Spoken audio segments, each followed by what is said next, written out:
Lena Morales was called in quickly to clean the meeting room where a lawyer had spilled water during a tense moment.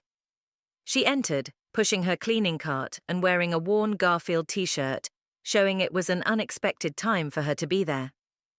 As she kneeled to clean the small puddle, chaos was unfolding above her.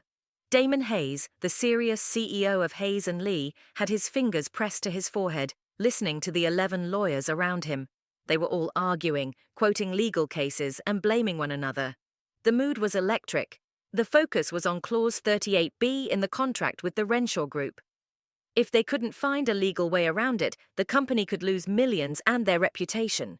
To Damien, that was even more important. One lawyer exclaimed, "This is a legal disaster. The clause is solid. There's no way out." Damien felt frustrated, thinking about how these lawyers studied at the best schools yet had no solution. Lena moved quietly in the back, mopping the floor and trying not to draw attention. But as she glanced at the whiteboard with the clause written on it, she remarked, "That doesn't look locked. It seems more like a structural issue. It's backward from the logic in Article 127 of the Federal Contract Code." The room fell silent, as though someone had hit a mute button. 11 pairs of eyes turned to her, including Damien's. "How do you know that?" he asked, his tone dry. Lena replied, "I read about it in a book at home. It's a civil and contract law book. A neighbor who was a professor gave it to me. I read a chapter each night after my son goes to bed." One lawyer scoffed, while another said, "With all due respect, this is a professional setting." Lena smiled and replied, "Was I wrong? If it's just my outfit, I can wear a suit tomorrow." I actually bought one, thinking it was a sweatshirt. Damien looked at her as if she was a puzzle he couldn't solve. "Did you study law?" "For 3 years. I was about to graduate, but life got in the way and work took priority. I read whenever I can, just never got the degree." He stood and walked past the other lawyers as if they didn't exist, stopping a few feet from her. "Please explain your thoughts again." Lena set down her mop and crossed her arms. Clause 38B was structured around a conditional part in Section 14, but it contradicts Article 127. This opens up the possibility for it to be voided, especially if you argue it based on the Garvin versus Dakota Energy case from 2019. Another silence filled the room. Damien focused intently on her. For the first time in years, he showed no judgment, as if he was seeing something unexpected. "You read the Garvin versus Dakota case twice. Their defense was strong, but I would have ended it differently." One lawyer started to speak up. "This can't be right. Experts analyzed the situation."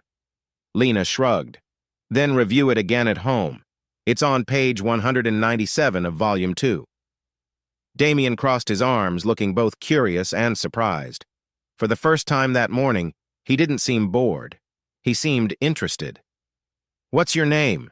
he asked. "Lena Morales," she replied. "Let's talk in my office." She hesitated. "But the floor is still wet." "Just let the lawyer step around it," he said, turning to the others. "Or is that too much to ask?" The meeting ended quietly, leaving Lena wondering if this was good news or bad. She pushed her cleaning cart into the hallway, grinning a bit. Damien's office was quiet, almost as if the furniture itself knew to keep things calm. Lena entered with her cart, but left it outside. She understood that he didn't want her to bring it in just then.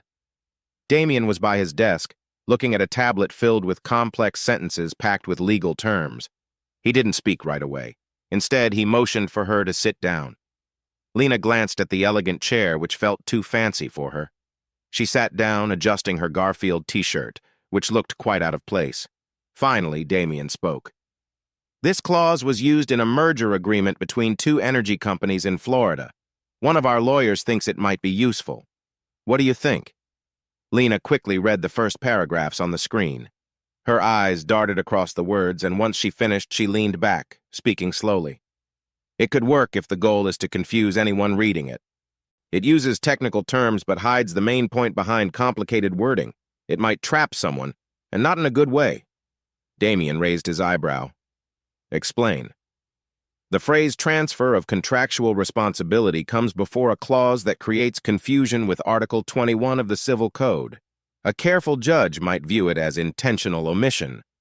"You remember articles?" "No. I just understand their meaning. The number is just the reference. The content is what counts. Damien looked at her, realizing she was more valuable to him than he expected. And this one? He slid the tablet, showing a new document labeled Asset Protection Clause in case of unilateral termination. Lena skimmed it for a few moments before shaking her head. That's been dismissed in court at least 3 times. Most recently in Rowan versus Palms Trading 2021. The side that used this clause lost because it violated good faith in contracts. The judge was clear. You can't protect assets by hiding risks in fine print. Damien leaned back, crossing his arms. What if I told you 3 of my experienced lawyers approved this wording? I'd say they should spend more time studying and less time relying on standard contracts. The office was silent, filled only with sounds from the city outside. For the first time in years, Damien seemed open, not from weakness, but from admiration. How do you remember so many cases? He asked, genuinely curious. I read everything out loud. My 6-year-old can already say jurisprudence, even if he thinks it's a character from a cartoon. Damien chuckled, truly amused. You are unexpected. That tends to happen on deep cleaning days, she replied with a smile. He walked over to the desk, handing her a blue folder. This is the contract we're trying to protect. If Renshaw manages to get Clause 38B invalidated, they could void the whole agreement. That would be a disaster. Lena opened the folder and examined the pages. You forgot to include a general safety clause in the contract's closing section. A careful lawyer would have added that. Sometimes even smart people overlook the obvious. Damien frowned and asked, Are you saying our lawyers are careless? I think vanity can sometimes take the place of caution. When that happens, the contract ends up with too much pride and not enough care, she replied.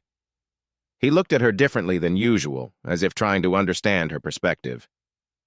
You studied law but didn't finish? For 3.5 years. I had to choose between a diploma and putting food on the table. My ex wasn't ready to be a dad, but then the baby arrived anyway. Books don't feed a baby at night, you know? So I studied when I could and worked to support us. Damien nodded, accepting her story without judgment. You know you can't act as a lawyer. That's illegal. I know I can't sign anything or show up in court, but I can think, observe, and suggest. That's still allowed. He turned away from her to look out the window. The city lights seemed dim compared to the ideas he just realized were in front of him. I need you, he said, still looking outside. But no one can know. Lena crossed her legs, seeming at ease like a secret agent. If anyone finds out I'm getting legal advice from a cleaner, this will become a big drama. Then I guess I'll be your helper for secret matters, he said. She stood up, picked up her bucket, and smiled slightly. As long as I don't have to wear high heels, my uniform is fine. Lena began her new role wearing the same old sneakers as always. The only change was that now, along with her bucket and cloth, she also carried a notebook where she wrote down legal terms and ideas that came to her while cleaning. Damien was clear. No one needed to know what she really did. Officially, she was still the cleaner for the office, but in reality, she played a much bigger role. She was the hidden connection behind some decisions that even the lawyers struggled with. It all started the next Tuesday when Damien quietly asked her to look over an email meant for a consulting firm. The message was complicated but unclear. Lena read it, thought for a moment, and asked, Mind if I change it a bit? Damien shrugged. She sat down, typed quickly, and when she was done, she handed the laptop back to him. The new paragraph read, Based on the protective clause in the contract signed by both parties and supported by Federal Law Article 64C, we believe the proposed changes to the contract are not well supported and therefore not advisable. Sincerely, P. If you don't agree, we can talk it over coffee. Just bring cookies. Damon raised an eyebrow. Cookies are a way to lighten the mood. They'll laugh, but will also understand you're serious. He didn't say anything more. He just hit send. Before long, Lena started getting quiet messages. One lawyer left a note on the door asking, Does the cross-compensation clause apply to services? She left a note by the coffee machine saying only if it's clearly stated. She also reminded them to watch out for Article 92B. Nobody knew who was sending the sharp responses, but soon the errors began to decrease. Damien's meetings became shorter and more productive. and the tough questions stopped being asked in the hallways. Instead, they were whispered during coffee breaks. On the third day, Lena sat silently in the break room writing in her notebook when she overheard two lawyers talking. Hay is acting different, more direct and more precise, and strangely without our help. Maybe he hired a consultant or has a legal crystal ball. Lena smiled. So far, no one suspected her, but that would change. Trouble arose one Friday morning when Alexander Rios, young and full of himself, entered the back office and saw Lena replying to an email on Damien's computer. "What are you doing?" he asked angrily. "I am replying to a legal email about a merger and a reversibility clause. Want to see?"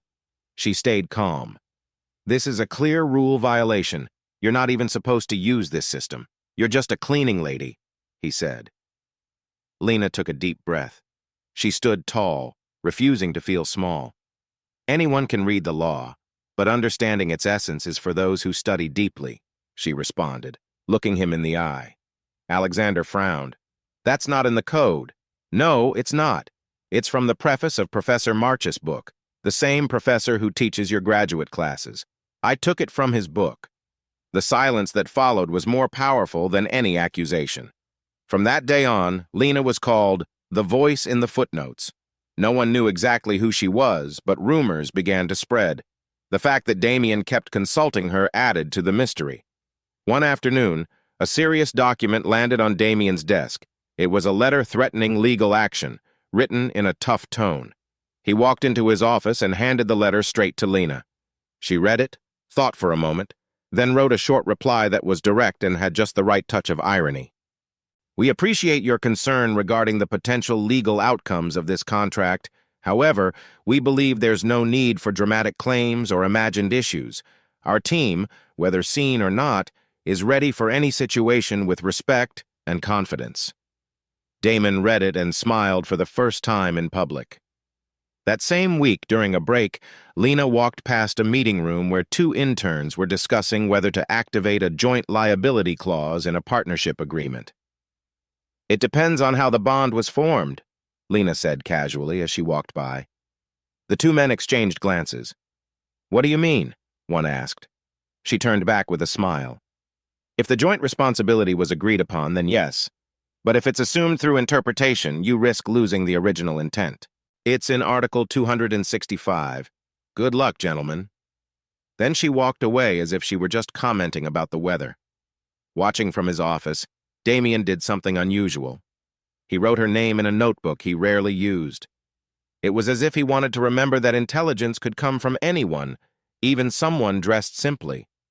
It was nearly 10 p.m. when Lena finished organizing everything. The last few papers sat on Damien's desk. The office was quiet and dim, with only the desk lamp shining a warm light on the scattered documents. Outside, Chicago glimmered through the big windows. But inside that room, it felt like the world shrunk down to just two people waiting for a conversation to start. Damien leaned back in his chair and watched Lena as she folded a sheet of paper with her notes about the Renshaw case. He noticed she always folded papers the same way, twice into neat rectangles, as if each one was important. "You don't have to stay this late," he finally said, breaking the silence.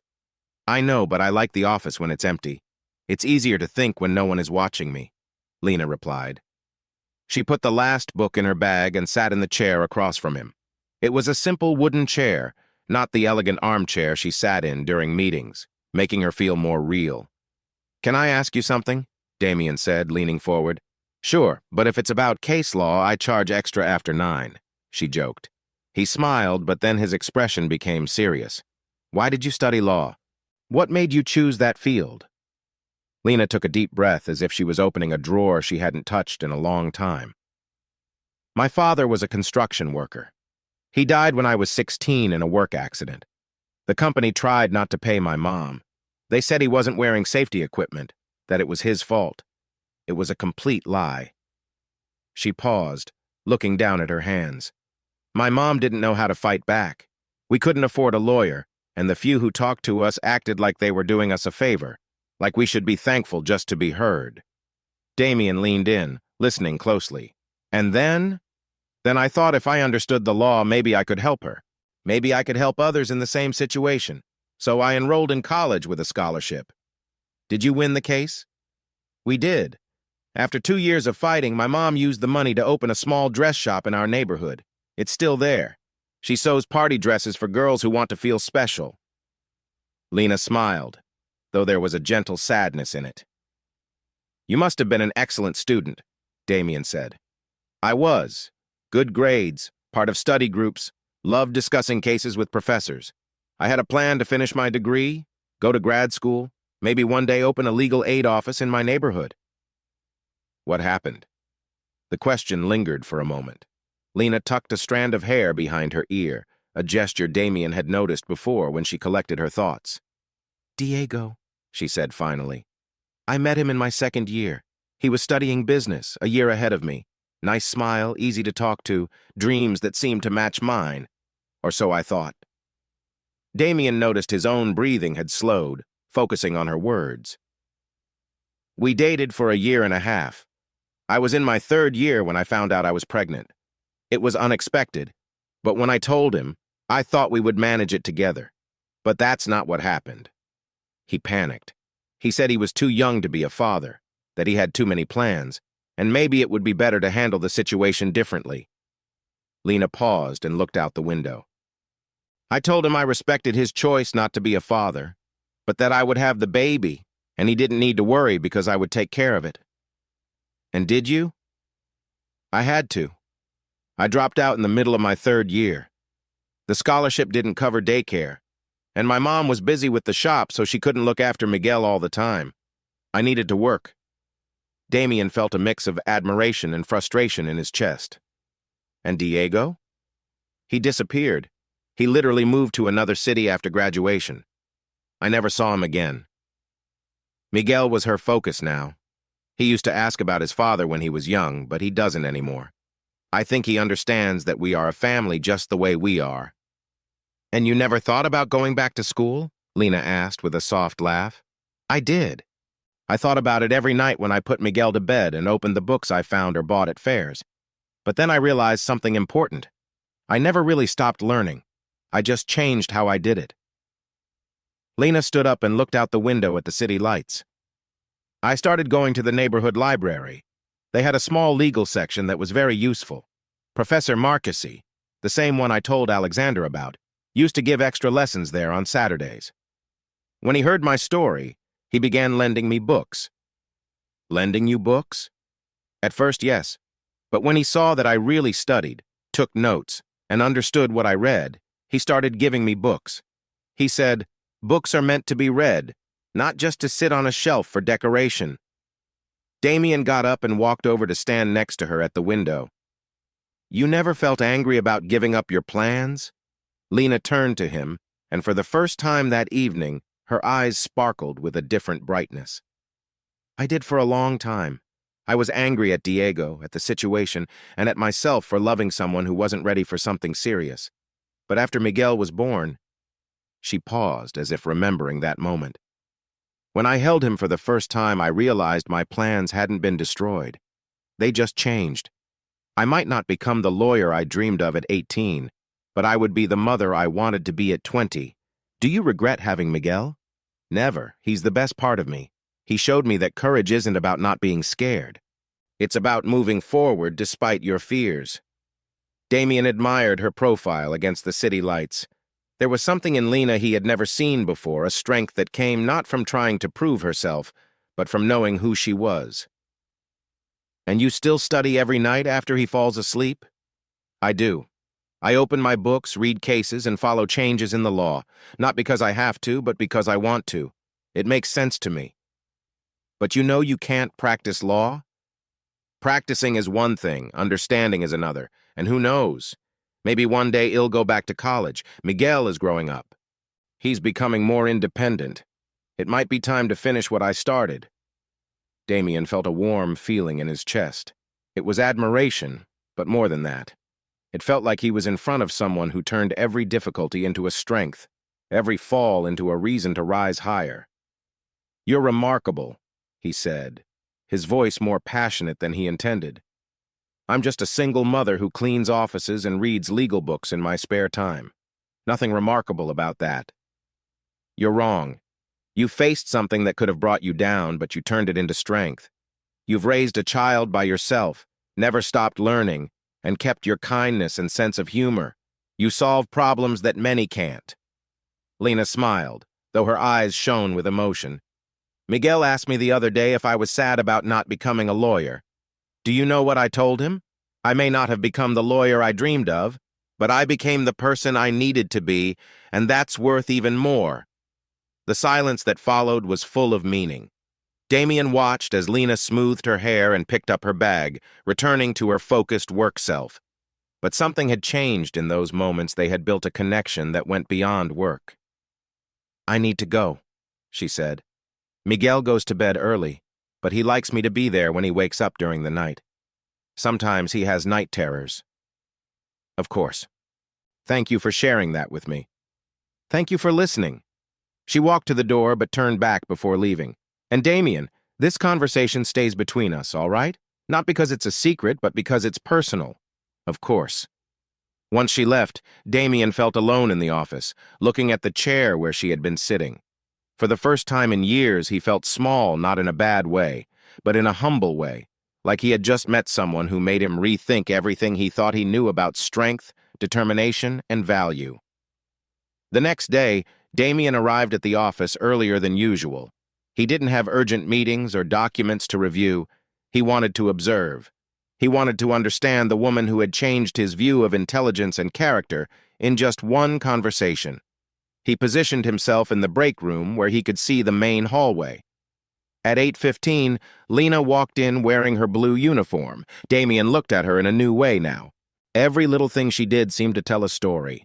Her smiles to her co-workers showed a warmth that was more than just being nice. He noticed her stop to help an intern who had dropped some papers. Instead of just picking them up, she arranged them by date and joked about how papers seemed to have a life of their own in law offices. The young man laughed and thanked her, looking relieved. Later, during a meeting with the legal team, Damien found himself thinking about what Lena would say about the topics being discussed. When one of the lawyers suggested a plan that he thought was not good, he almost said, Lena would point out a problem in Clause 3. But he managed to stay quiet.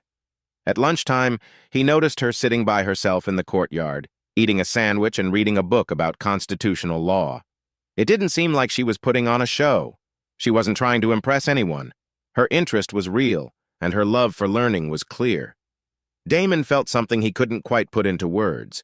It wasn't the same physical attraction he had felt for other women. It wasn't just respect for a capable colleague. It was something deeper and more complex admiration mixed with curiosity. He wanted to understand how such a smart person had grown in tough circumstances. He was intrigued by how she turned challenges into insights and obstacles into opportunities for growth. As the day ended and the office began to clear out, Damon asked Lena if she wanted to join him for a chat. I have something for you, he said, handing her an envelope.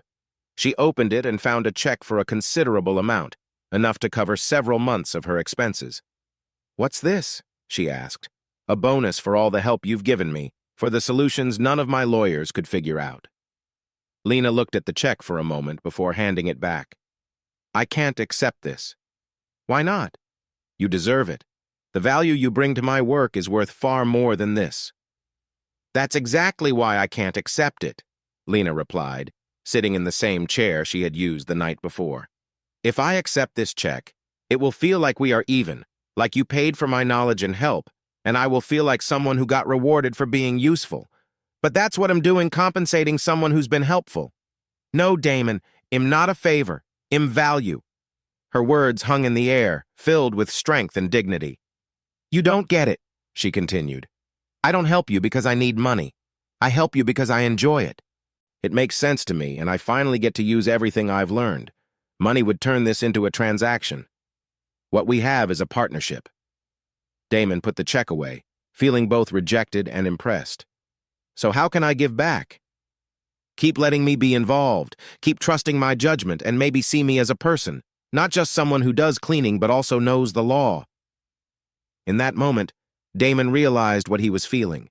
He was falling in love not for Lena's appearance or her usefulness at work, but for her spirit, her integrity, and her ability to turn any situation into a chance to grow.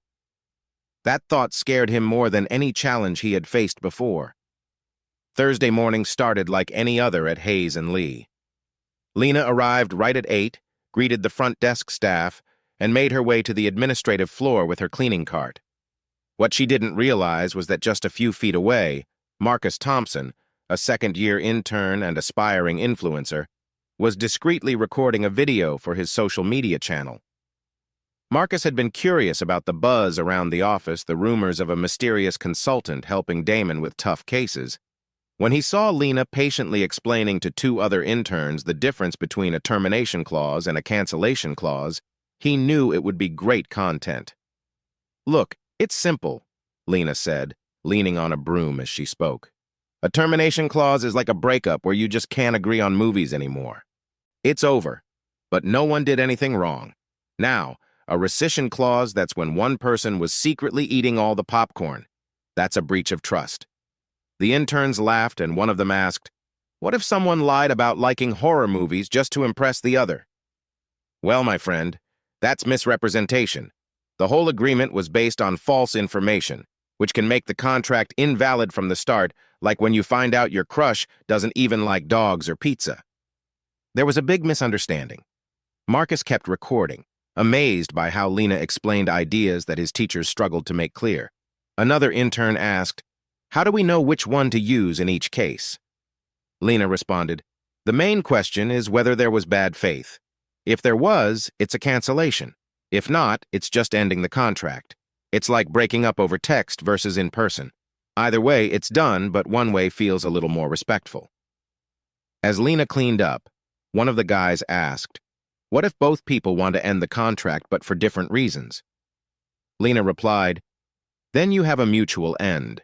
But there might be a dispute about who keeps what, like who gets the Netflix account." Everyone laughed, and Marcus ended the recording with a close-up of Lena waving happily at the camera. You just watched the most exciting contract law class ever, taught by an unexpected expert at a fancy law firm in Chicago. This is what learning looks like. Marcus shared the video on TikTok at 2 p.m., writing, "POV. The janitor at your office explains contract law better than your Harvard professor. Simple law wisdom without diplomas." What happened next shocked Marcus. Within 2 hours, the video had 50,000 views. In 4 hours, it hit 200,000, and by the end of the day, it reached over 500,000 views, with excited comments from students and lawyers. "She explained in 2 minutes what my professor couldn't do all semester. Does anyone know where she teaches? I might drop out to study with her." The video spread quickly through WhatsApp groups in law schools and went viral on Twitter with the hashtag #JanitorJD. It also gained attention on Instagram with stories quoting Lena. A legal news site shared the clip titled, "Cleaning Staff Member Teaches Contract Law Goes Viral." Another outlet published a full article titled, "The Accidental Teacher Changing How We Understand the Law." The real buzz began when a popular page shared an image of Lena with her broom alongside serious lawyers, captioned, "The janitor who outsmarted 11 law experts." The meme circulated rapidly, with variations popping up everywhere. "When the janitor knows more than your lawyer," read another, highlighting Lena's unexpected expertise. The next morning, Lena came to work unaware of her newfound fame. She noticed curious looks and cheerful whispers. She learned something was amiss when the receptionist excitedly showed her a phone. "Lena, you've gone viral," she said, showing over 2 million views. Lena watched the video, shaking her head with amusement. "Marcus, I always thought he recorded too much. Are you upset?" "Why would I be?" "Did I say anything wrong?" asked Lena. "No, but you didn't agree to being filmed." Lena shrugged. "True, but I didn't share any secrets either. And people are learning. That's great." When Damien arrived an hour later, he found calls from journalists and messages from TV producers hoping to interview the viral janitor. He quickly summoned Marcus. "You shouldn't have filmed an employee without permission," Damien said. "I didn't know it was going to blow up like this. It was just a fun video for my followers," Marcus replied. "Take the video down now," Damien insisted. "But sir, it has already been shared thousands of times. Even if I delete it, it won't change much. Technically, I recorded it in a public space at the office, and she didn't mention not wanting to be filmed. Damien took a deep breath to calm his irritation. He wasn't upset about Lena's success, but he was concerned about the possible fallout. The firm could face questions about its hiring practices and why a cleaning staff member had such advanced legal knowledge about the overall skills of the legal team. He invited Lena for a private discussion. "Lena, we need to talk about this situation. I saw the video. It's funny. But do you understand the possible implications? The press might want to speak to you, dig into your story, and ask why you're not practicing law. He'll explain that I studied law but didn't finish for personal reasons, but I kept studying because I enjoy it. What's the problem?" The problem is this could create an awkward situation for the firm. People will question our abilities and wonder why we depend on a cleaning staff member to handle complex cases. Lena crossed her arms and took a serious tone. "Damien, are you embarrassed by me?" The question surprised him. "That's not it." "Then what is it? Did I share any confidential information, break any rules, or disrespect a client?" "No. But let me ask you something. Would you rather have a team that pretends to know everything or someone who truly understands the subject, regardless of their job title?" Damien paused for a moment. "You're right, I'm sorry. It's just that this attention could complicate our partnership." "Our partnership has always been complicated, Damien, since the beginning. And it still works." She stood and walked to the window. "You know what I think about that video? If people laugh at me, I hope they learn something from it. How many law students do you think understood ideas just because I used analogies from relationships and Netflix? Probably a lot. So the video served a purpose, and if it causes any trouble for the firm, we will handle it. I'm not going to hide just because people discovered that intelligence doesn't only come with a diploma." Damien watched her, impressed by her ability to turn a challenging situation into a chance for reflection. "You aren't scared of being judged?" "I'm a single mother, a cleaner who studies law in my breaks. If I were afraid of judgment, I wouldn't even leave my house. What matters to me is whether I'm doing something useful, helping someone, and being true to myself. And you? I am. So let the memes come, the interviews, the questions. I'll answer everything as easily as I explain contract clauses." That afternoon, when 3 more news outlets reached out to interview the cleaner who became a sensation, Damien didn't try to stop them. Instead, he asked Lena if she needed anything. "Just promise me one thing," she said. "If any journalist asks about my boss, tell them he's the smartest person I know, because it's true, and because intelligence recognizes intelligence." It was official. Damien was completely in love. The case Renshaw versus Hayes and Lee was scheduled for Monday at 9 in the morning at the Chicago Superior Court. This trial would determine the firm's financial future and its market reputation, with $60 million at stake, along with the credibility Damien had built over 15 years of work. On the Friday before the case, the tension in the office was thick. The lawyers reviewed arguments, checked legal precedents, and exchanged nervous looks in the hallways. Everyone knew the defense strategy relied on a complex interpretation of Clause 38B, the very clause Lena had pointed out as concerning weeks before. Damien was in his office, surrounded by stacks of documents and 3 senior attorneys who seemed more worried than sure of themselves. "The argument is solid," said Robert Chen, the most seasoned member of the team. "But the prosecution will challenge our understanding of the safeguard clause." "What if they bring up Morrison versus Atlantic?" asked Sarah, the second in command. "That would weaken our defense." Damon rubbed his temples. He had prepared for weeks, but something still felt off. There was a piece of the puzzle that did not fit. Just then, Lena knocked on the door. "Excuse me, can I come in?"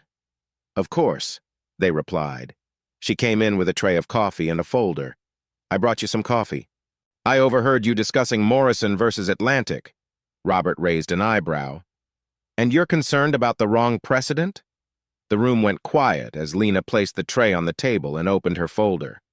The Morrison versus Atlantic ruling was partly changed 6 months ago by Hamilton versus Shore Industries. The interpretation you're worried about isn't valid anymore. Sarah flipped through her papers quickly. "That isn't in our research." "That's because it was published in a less-known journal, not the major law reviews. but it completely changed the legal background. What you really need to watch for is Nelson versus Phoenix Corp. From 2 months ago. Damon leaned forward. Can you explain? The Nelson case introduced a new way to understand unclear clauses in merger contracts. If the prosecution mentions that case, then yes, you have a problem. But there is also a solution. She pulled up a chair, sat between them, and spread papers across the table. In Nelson, the judge used a strict reading of the law, ignoring the historical context. But there's an older case, Fitzgerald versus Morgan Steele from 1987, that fits our situation perfectly. For the next 2 hours, Lena completely reorganized their defense strategy. She did not just point out problems in their original arguments. She built a strong new approach based on precedents the other lawyers did not know about. "You should be the one in court on Monday," Robert remarked, clearly impressed. "I can't and I won't." "Why not?" "Because that's not where I fit. I belong here, helping you prepare. Damon is going to shine in that courtroom, and you'll see why he is one of the best attorneys in Chicago." On Sunday night, Damon called Lena. "I'm nervous." "Nervous or insecure? What's the difference?" "Nervous means you know you're ready, but your heart is racing. Insecure means you are unsure if you can handle it. Then I'm nervous." "Good. That means you care about the outcome. Now tell me the main point of our argument." For 40 minutes, Lena had him review the key points, tested his responses to possible questions, and reminded him of crucial precedents. By the time they hung up, Damon felt confident for the first time in weeks. On Monday morning, the courtroom was full. Journalists, law students, and curious onlookers were all there, drawn to the viral janitor case. Lena sat quietly at the back, dressed simply in a blouse and jeans. Damon began strong. His opening argument was clear, persuasive, and well-organized. He cited the precedents Lena had suggested and laid out his reasoning. For 40 minutes, he completely commanded the courtroom. Then the prosecution responded. "Your Honor," said the prosecutor, a well-dressed woman in her 50s, "the defense relies on a questionable interpretation of Fitzgerald versus Morgan Steele. I would like to point out that this precedent was partly modified by the recent ruling in Torres versus Infinity Holdings." Damon felt a wave of panic. He did not know that case. It had not come up in his research, and Lena had not mentioned it. "The change introduced by Torres versus Infinity," the prosecutor continued, "clearly. In merger contracts with unclear clauses, the interpretation should favor the party that did not write the original document." The judge leaned in, clearly interested. Damon knew he had to respond, but felt lost about how to address a precedent he had never encountered. His team looked just as confused. "Mr. Hayes," the judge said, "would you like to respond to the precedent brought up by the prosecution?" Damon stood up, but his mind was blank. He shuffled through his papers, hoping to find something useful, but found nothing. Then he heard a soft voice behind him. "Article 127, paragraph 3, partial, not full modification." It was Lena. She had stood up, speaking just loud enough for him to hear. She offered exactly what he needed. Damon took a deep breath and faced the judge. "Your Honor, with all due respect to the prosecution, it's important to clarify that Tersver versus Infinity Holdings introduced only a partial change to the Fitzgerald versus Morgan Steele precedent, not a full repeal." He walked around the courtroom again, feeling more confident. Article 127, paragraph 3 states that partial changes to precedents apply only to the specific aspects questioned in the new ruling. Lena explained that in Torres versus Infinity, the main issue was how to interpret clauses in forced takeovers, not friendly mergers like the one they were discussing. The prosecutor frowned, clearly not expecting this answer. "Also," Damon continued, "the judge in Torres versus Infinity made it clear that his decision wasn't meant to apply to all mergers, only to those involving pressure or major information differences." The judge nodded, following the logic. "In our case, we have a friendly merger with full information shared between both sides, documented over 8 months of negotiations, so Torres versus Infinity does not apply. The original interpretation from Fitzgerald versus Morgan Steele still stands." The courtroom fell silent, broken only by the sound of the judge tapping his pen on the desk. "Mr. Hayes, your argument is consistent and well supported. The objection is overruled." 2 hours later, Damon had won the case. The decision was unanimous. Clause 38B was valid. The contract remained in effect, and Hayes and Lee kept not only the $60 million at stake, but also their reputation. Back at the office, everyone was celebrating. But before joining in, Damon went to find Lena. "I need to talk to you." They met in his office, away from the celebrations happening downstairs. "How did you know about Taurus versus Infinity?" "I looked it up last night when you told me you were nervous. I figured I'd see if any recent cases could cause problems for our strategy. I found 3, including that one." "Why didn't you tell me sooner?" "Because you were already under pressure. I knew that if it came up, you'd handle it with the right information at the moment." Damon leaned forward. "Lena, you saved my career today." "You saved your own career. I just whispered a tip." "No, it was much more than that. You've been helping me from day one. I want to make it official. Will you be my personal assistant and lead legal advisor? Full salary, full benefits, and the recognition you deserve." Lena's eyes filled with emotion. "Are you serious?" "Completely. This isn't a favor. It's respect for your professional value." "I accept." They hugged, a brief but meaningful moment. That evening, Damon organized a celebration dinner at Rosewood, one of Chicago's most elegant restaurants. The entire legal team was there, along with several important clients. When Lena arrived, Damon almost didn't recognize her. She wore a simple navy blue dress, elegant but understated, and her hair was loose, looking beautiful, yet still herself. During dinner, she spoke comfortably about legal cases, making everyone laugh with her clever comparisons.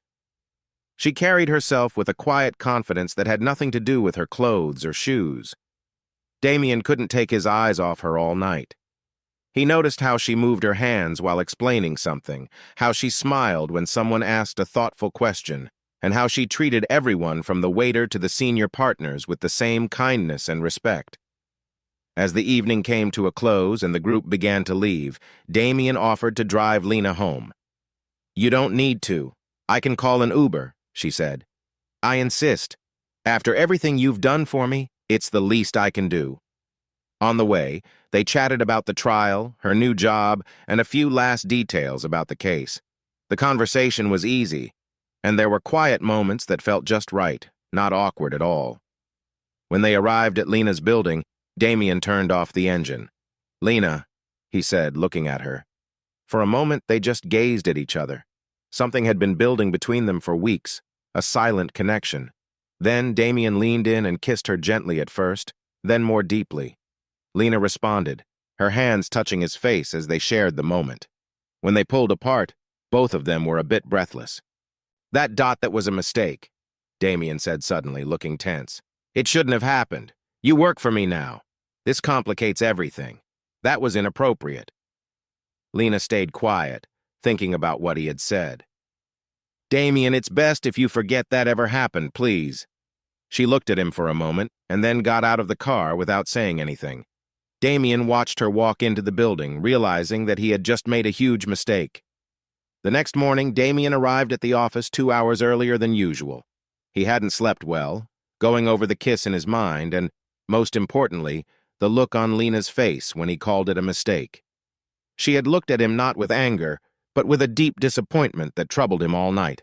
At 9 a.m., when Lena arrived for work, she found a bouquet of white roses on her new desk, really a desk with drawers and all. It was a beautiful, expensive arrangement, the kind that cost more than her whole week's pay. The card attached simply read, "I apologize for my inappropriate behavior yesterday. D.H." Lena looked at the flowers for a moment, and then walked calmly to Damien's office. He was on the phone but ended the call when he saw her come in with the bouquet. "Lena, they're very pretty," he said. She placed the flowers on his desk and replied, "But I'm allergic to roses and to expensive apologies." She left a small folded note next to the flowers and walked away before he could speak. The note said, "Next time you want to apologize, try talking. Flowers die in a week. Honest words last forever." In the following days, Damon attempted to reach out to her in subtle ways. He left her a coffee from her favorite local cafe, a cozy spot near her home, which was very different from the fancy coffee at the office. Lena thanked him politely and drank it. but made it clear that being professional did not change her feelings about what happened. When Damon offered to help organize the legal library she had asked for her new office, Lena said, "Thank you, but I'll manage. I always have." There was no anger in her voice, just a clear statement of her boundaries that had changed after their unresolved moment together. On Wednesday, Damon tried a new tactic. During a meeting about a new case, he asked for Lena's opinion in front of everyone. He said, "Our new advisor certainly has a valuable perspective." Lena responded perfectly, giving clear suggestions and helping to solve a problem that had held up the discussion for 2 hours. But when the meeting ended and the other lawyers praised her, she turned to Damon and said, "Don't use my work to fix what is broken outside of it. My work stands on its own. I don't need you to prove my worth because of what happened." On Thursday, Damon left a book on her desk called New Precedents in Contract Law, just released that week. He knew it was something she would enjoy. Lena flipped through it, obviously interested, but returned it at the end of the day with a note saying, "Thanks for the loan. I have already ordered my own copy." On Friday, when Damon tried to talk about a case they were reviewing together, Lena gently interrupted him. "Can we set some ground rules? First, my work stays great because I love it, not because you need me. Second, our professional partnership is strong and will stay that way. Third, what happened in the parking lot stays in the parking lot. And lastly, stop trying to make up for your words with small gestures. If you believe it was a mistake, it was. And that's it. Let's move on." Damon nodded, but there was something in his eyes that Lena chose not to analyze. Over the weekend, Miguel was playing in the living room when he spotted the same black car outside that had dropped his mom off the night before. "Mom, the flower man is down there again." "The flower man?" Lena asked. "The one who sent the white flowers you gave back?" Miguel replied, "The same one who brought you home after the fancy dinner." Lena went to the window. Damon was standing by the car, looking at the building but not coming closer. "Miguel, come here," she called. The boy approached, curious. "Is he your friend or your boyfriend?" Lena smiled, brushing her son's hair back. "Why do you want to know?" "Because if he's your friend, you should invite him up. Grandma always says friends are welcome. But if he's your boyfriend..." "If he's my boyfriend, what then?" Lena asked. "You have to decide if you really like him or if he's just confused.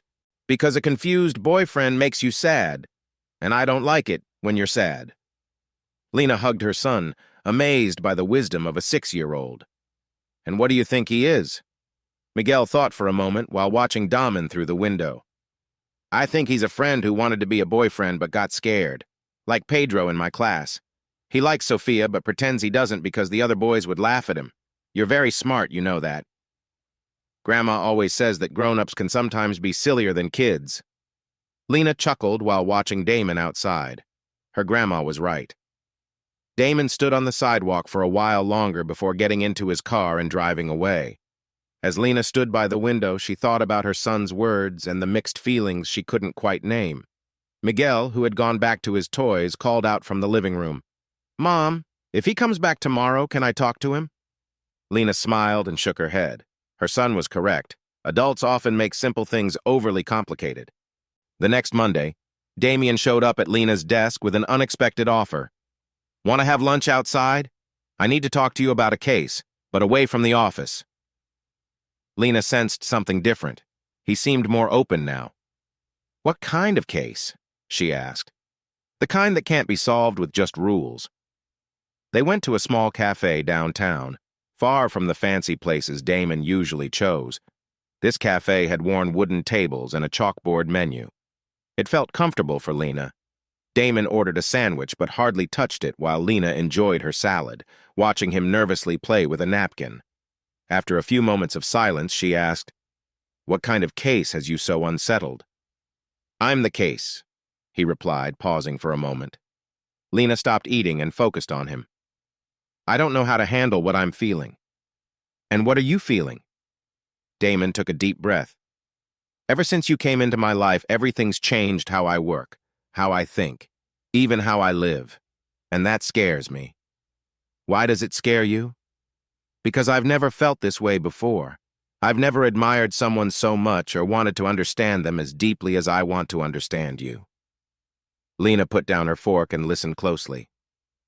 Are you confused because you fell in love or because you fell in love with me? He seemed surprised. What's the difference?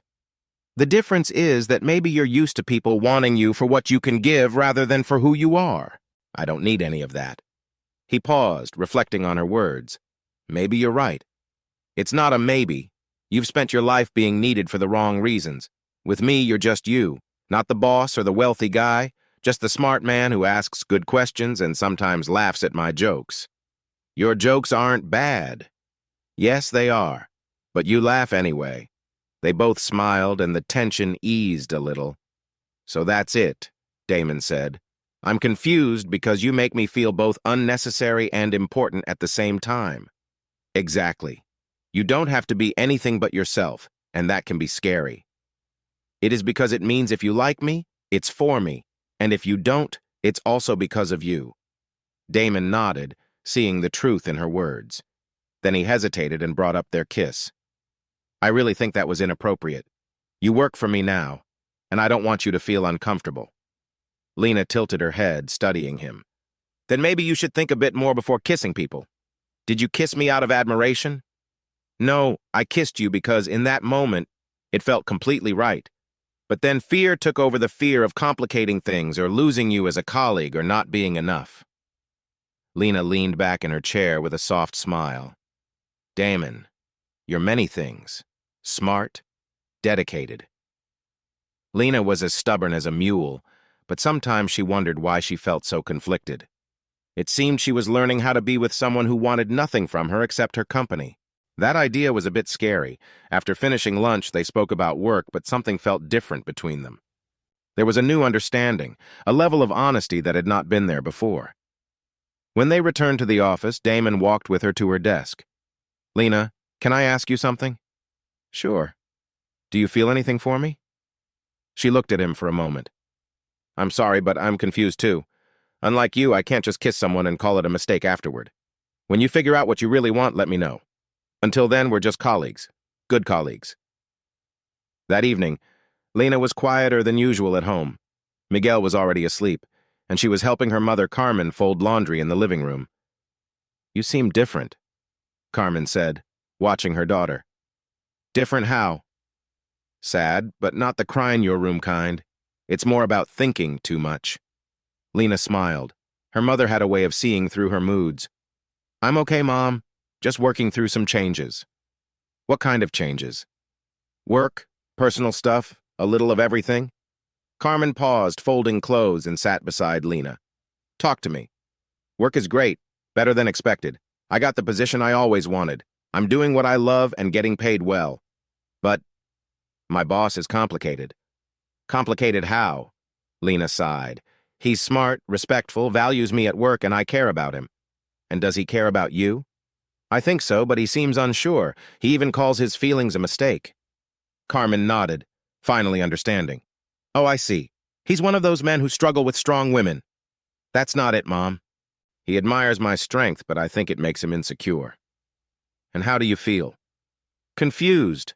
I care about him, but I don't know if he really wants me or if he just appreciates my work. I'm not sure I want to get involved with someone who doesn't understand his own feelings. Carmen hugged her daughter. Sweetheart, sometimes men take longer to figure out their hearts. It's not about being unkind. It's how they are raised. So what should I do? Just be yourself.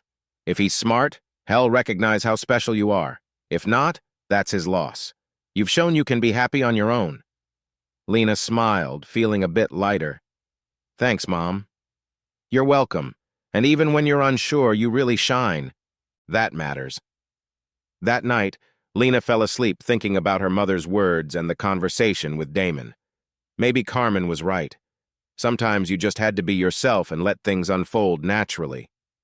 In the days that followed their lunch chat, Damon did what Lena expected. He pulled away. He returned to his usual distant professional self, treating her with the coldness he had mastered over the years. In meetings, he addressed her as Miss Morales. In the hallways, he nodded but didn't stop to chat. It was as if their honest conversation had scared him back into business mode.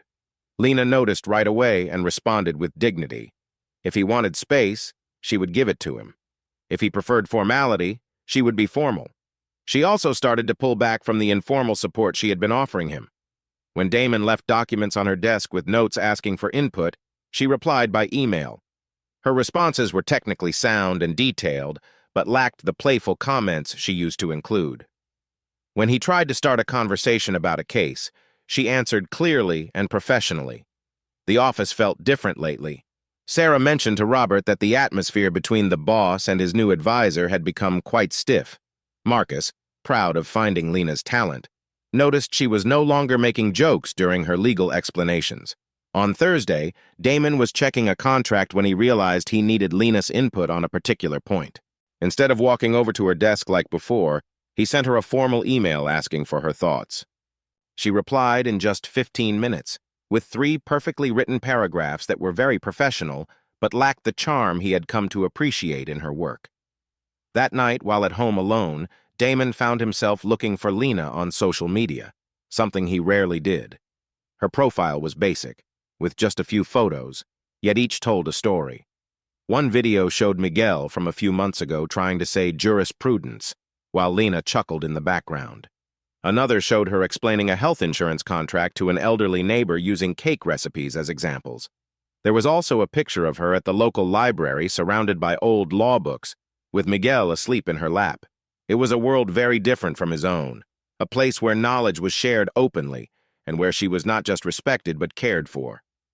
On Saturday, driven by feelings he couldn't explain, Damon drove to Lena's neighborhood. He didn't have a clear plan, just a need to understand more about her life. He stopped in front of a small nonprofit called Hope Community Center.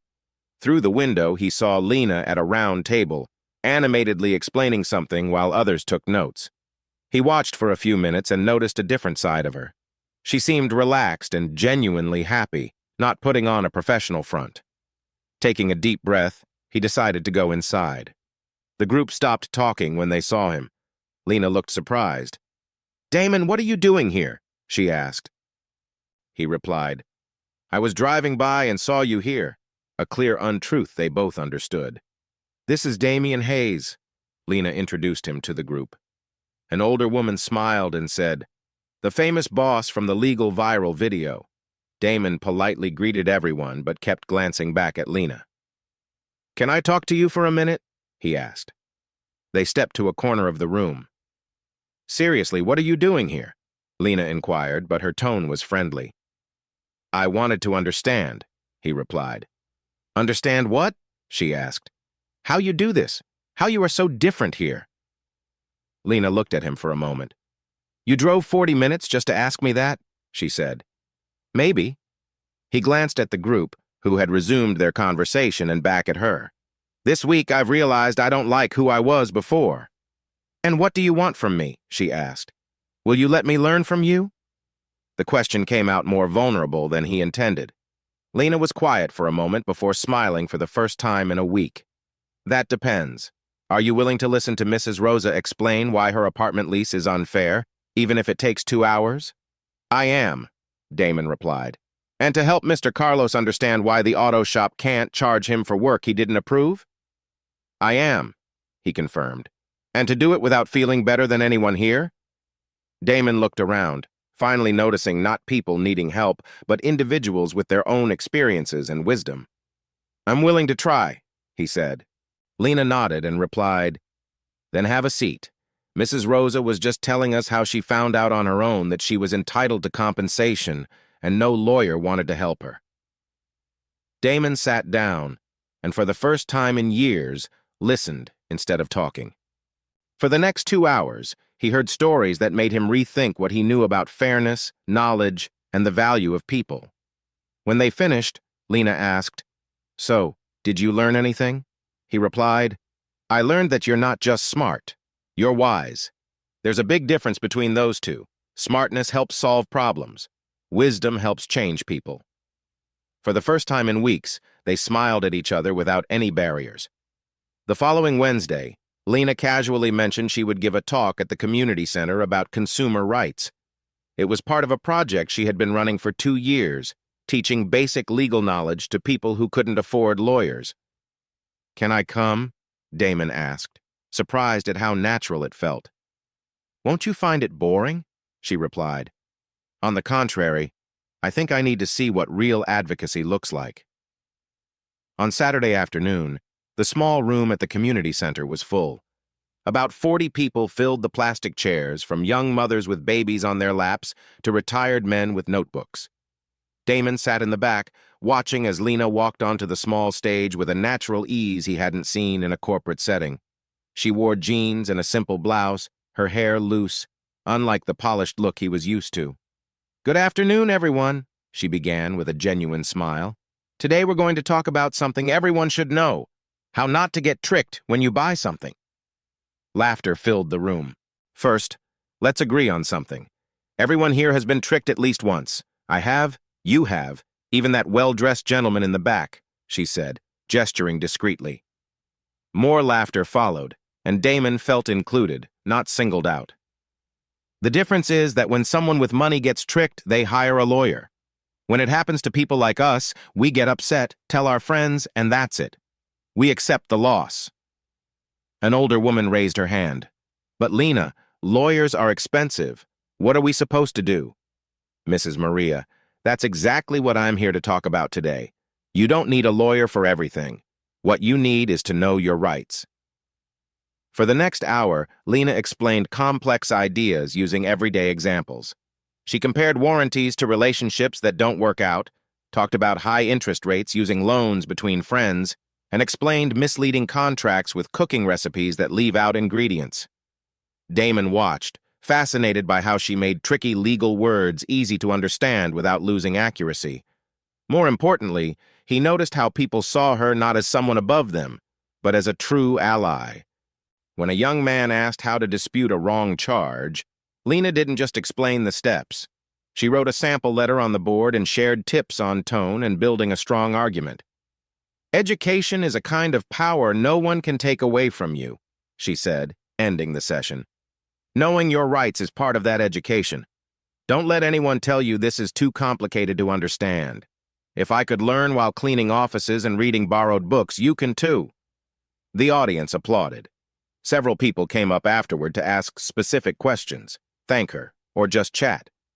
Damon observed as Lena gave each person the same attention and respect, no matter how big or small their question was. An elderly woman took Lena's hands and said, "You're an angel in our lives. Without you, I never would have solved that problem at the phone company." "Mrs. Conciso, you solved it. I just showed you the way," Lena replied. When the crowd finally thinned out, Damon stepped closer. That was incredible. "It was just a basic talk," she said. "No, it was so much more than that." They walked to the parking lot in silence. Damon seemed deep in thought. "Can I ask you something?" he finally said. "Of course. How do you manage to be so important in people's lives without even realizing it?" Lena stopped walking. "I'm not important. I'm just sharing what I know." "That's exactly it. You don't hold on to knowledge for yourself." The power of knowledge. He looked at her with admiration and a hint of sadness. "You're everything I wanted to be but never could." "What do you mean?" she asked. "I spent my whole life gathering knowledge to stand out, to be better than others. But you should use yours to help lift people up." "It's not too late to change how you use what you know," Lena reassured him. "You really think so?" "I'm sure of it." Just then, Miguel dashed out of the community center, followed closely by Carmen. "Mom, you are amazing!" Miguel exclaimed, running into Lena's arms. "Miguel, this is Damien," Lena introduced. "Damien, this is my son, Miguel, and my mother, Carmen." Miguel looked at Damien with curious eyes. "You're the guy with the black car, the one who's always confused." Lena felt a bit embarrassed. "Miguel, don't say that." Damien laughed. "Yeah, that's me, the confused one." Carmen extended her hand with a warm smile. "Nice to meet you, Damien. Lena talks a lot about you. I hope it's good things." "It is," he replied. "She says you're very smart but need to trust your feelings more." Lena blushed. "Mom, what? It's true." Carmen turned to Damien. "Can I give you some advice?" "Please." My daughter's not complicated. She just won't accept being treated like a second choice. If you like her, be brave enough to say it. If you don't, let her move on. Damien nodded, touched by Carmen's sincerity. Thank you for the advice, Mrs. Carmen. You're welcome, and now you're both having dinner with us. I made lasagna, and I won't take no for an answer. Miguel grabbed Damien's hand. Do you like lasagna? Grandma makes the best in the world. Damien looked at Lena, who gave a little shrug and a smile. Looks like your evening is all planned out. It sure does, he replied. For the first time in years, Damien felt truly at home. Dinner at Carmen's had changed everything, not just for him and Lena, but in how they related to each other. In the weeks that followed, they returned to working together seamlessly, but something had shifted. There was a new sense of honesty between them. Every conversation felt deeper, and every silence had more meaning. Damien began volunteering at the community center, teaching business contracts to local entrepreneurs. He found it more rewarding than closing any big deal. Lena watched this change in him with pride and something else she finally recognized: love. The annual Hazen Lee event was coming up on Friday. It was a tradition, an elegant evening where clients, partners, and employees gathered to celebrate the year's achievements.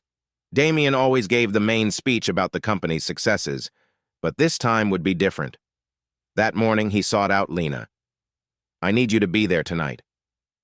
I always help organize the events, she said. Of course. But I need you there as you, not as an employee. She looked at him, puzzled. What are you planning? Something I should have done a long time ago. That evening, the main hall at Hazen Lee was transformed with golden lights, elegant decorations, and soft music. About 200 people mingled, enjoying cocktails and conversation. Lena arrived in a simple yet elegant black dress she had bought just for this occasion.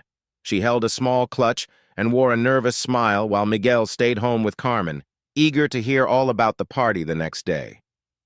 You look beautiful, Damien said when he saw her. For the first time, Lena took it as a genuine compliment. You look very sharp, too, she replied, noticing his perfect black tuxedo. He seemed more at ease than before, his posture less stiff and more relaxed. During the cocktail hour, Lena chatted easily with clients and co-workers. Many people recognized her as the cleaning lady from the viral video, and she handled the jokes with kindness and humor. Damien watched from afar, noticing how she made every encounter feel genuine. Sarah, the firm's second-in-command, approached Lena. Can I share something? When I heard Damon promoted you, I was doubtful. I thought it was just for show after the video became popular. But now I see why he calls you the smartest person here and why he's been acting differently. Different how? Lena asked. More human, happier, more himself. When it was time for his speech, Damien stepped up to the small stage at the front. He tapped his glass to grab everyone's attention. Good evening, everyone. Thank you for coming again. The room settled down, anticipating the usual talk about achievements and statistics. Every year, I come here to talk about our wins, the cases we've won, the clients we've gained, and the goals we've achieved. You all listen politely as I share our numbers and thank everyone for their hard work. A few quiet chuckles arose. This year is different. I learned something that changed how I view success. He scanned the crowd until he found Lena holding a wine glass she hadn't even sipped from. I learned that intelligence isn't just about degrees, leadership isn't just about titles, and value isn't always about money. Curious whispers spread through the room. You all know this has been the best year for our firm. We've won 68 cases, closed $200 million in contracts, and expanded into 3 new states. Impressive, right? He paused, keeping his gaze on Lena. But none of that was because I'm some kind of business expert. It happened because I met someone who helped me see beyond the numbers. Someone who taught me that real law isn't just in boardrooms, but in community centers where people learn about their rights, he continued. Now everyone was silent, listening intently. This person showed me that knowledge becomes power when shared, and that real success isn't just about winning big cases. It's about helping someone understand their rights. Damien stepped off the stage and walked towards Lena, and people stepped aside to make a path. Lena Morales taught me that intelligence doesn't have to wear a suit, that wisdom isn't limited to one place. and that love can't be bought or forced. Love is something we recognize, respect, and grow every day. He stopped in front of her, and Lena's eyes were filled with tears. She clearly hadn't expected such a public moment. So, in front of all of you, I want to make 2 proposals. He turned slightly to include the audience, but his eyes stayed on Lena. First, Lena, will you be my official partner? Not just an advisor, but a true partner at Hayes & Lee with a share of the profits, a say in major decisions, and responsibility for the projects we want to start. The room grew silent, and Lena nodded, too emotional to speak. Second, and this is the most important, will you be my wife? This time, the silence was broken by soft gasps from the audience. Lena looked around at all the smiling faces, and then back to Damien. Are you sure? Because there's no turning back from this. I'm more certain about this than any contract I've ever signed, he replied, and as tears began to flow, she smiled and said, I accept both proposals. But I have one condition, she added. What is it? He asked. No expensive flowers to win me over. If you want to give me something special, I want a library. She smiled, imagining a real library with cozy chairs and space for Miguel to study. Damien laughed and took her hand. Deal at the library. A library, chairs, and anything you want were there. He kissed her, and this time it felt just right. It was a happy moment for everyone watching. The audience clapped and cheered. Sarah had tears of joy, and Robert smiled like he had just won something big. Marcus was already recording for social media. When they finally separated, Damon leaned in and whispered to Lena, There's one more thing I want to discuss. What is it? She asked, a bit surprised. I think you should finish law school, he said. Lena pulled back slightly. But I don't need a diploma. It's not about needing it, he replied. It's about you getting the recognition you deserve for all the knowledge you have. I want you to have every opportunity. But what about the time and the work? Miguel. We'll make it work. Your mother can help with Miguel. You can study whenever you want. If you need to cut back on work, we'll do that too. What matters is finishing what you started. Lena thought for a moment. Law school had been her dream that was cut short 6 years ago. Now the idea of finally getting that degree felt closer. Do you really think I should? She asked. I think you should do what feels right for you. You deserve that choice. And if I agree, do you promise to give me my space and not rush me? I promise, he said. You'll earn that degree just like you've done everything else with hard work and determination. Lena smiled. Then I accept. You'll finish law school, even if it will be a lot with working and taking care of Miguel. But I've done tougher things before, and this time I won't be alone. He kissed her again, and for the first time in years, Lena felt that her dreams were not just possible, they were achievable. The next Monday, she called the law school's office to ask about re-enrollment. Carmen quickly offered to help more with Miguel, saying it was time for her daughter to finish what she started properly. Lena realized that having a partner meant sharing life together and allowing both their dreams to grow. 6 months later, at the same community center where Damien had learned the true meaning of justice, a unique wedding was taking place. The decorations weren't from a fancy store. They were made by Carmen and a group of neighbors, turning the small hall into something magical. Flowers from Mrs. Rose's garden, fabrics borrowed from the local seamstress, and lights set up by neighborhood electricians added to the charm. Every detail was filled with love and care. The plain chairs were adorned with colorful cloth ties, and the altar was a simple table covered with a cloth made by Miguel's grandmother. Instead of hired catering, a community table featured special dishes from every family. Damien arrived early, adjusting the simple suit he had chosen, making sure he fit in. He watched the final touches with a smile, one that Sarah, once his employee and now a friend, would later say showed he had finally found his place in the world. The guests were a surprising mix: lawyers and cleaning staff, wealthy clients and retired neighbors, law students with kids from the community. Marcus, of course, was recording everything to create what would surely be a viral wedding video. As the music started, a playlist Miguel had helped choose, Damien took his spot at the makeshift altar. For the first time in years, his hands were calm. He was exactly where he wanted to be. The door opened, and Lena walked in, arm in arm with someone special.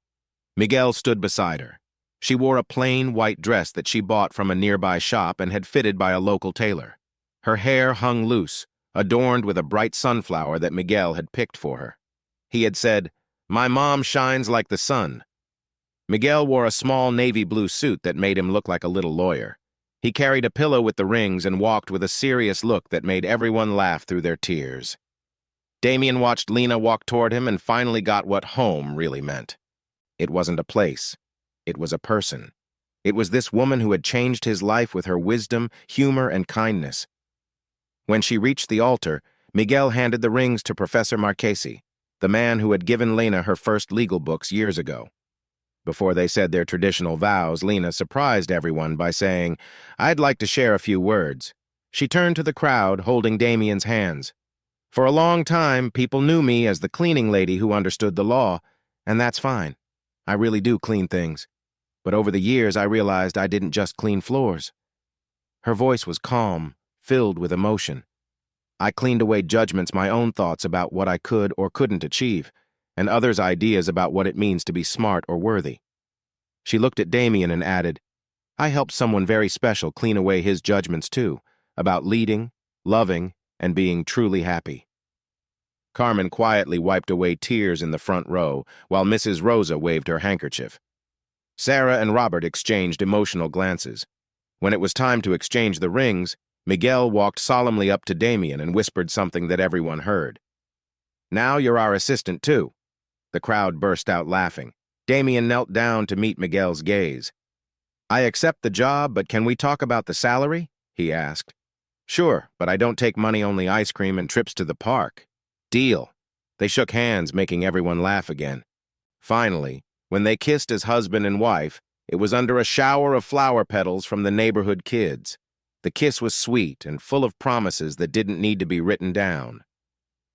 As the party began with music, homemade food, and stories shared at every table, Lena and Damien stepped aside for a moment to enjoy the scene. "Any regrets?" he asked playfully. "Marrying you? Never. Doing it somewhere people will have opinions about us? Still no." "Why not?" "Because now they're our family, and family looks out for each other." Damien kissed her again, knowing he had found not just a wife but a new way to live. A life where true success was measured by how much you helped others, and happiness was as simple as sharing ice cream with a 6-year-old boy who just got a new stepfather willing to be his helper. What did you think of Lena and Damien's story? Leave your thoughts in the comments. On a scale from 0 to 10, what score would you give this story? Subscribe to the channel and click the bell to keep up with all our stories. And check out more touching stories right here.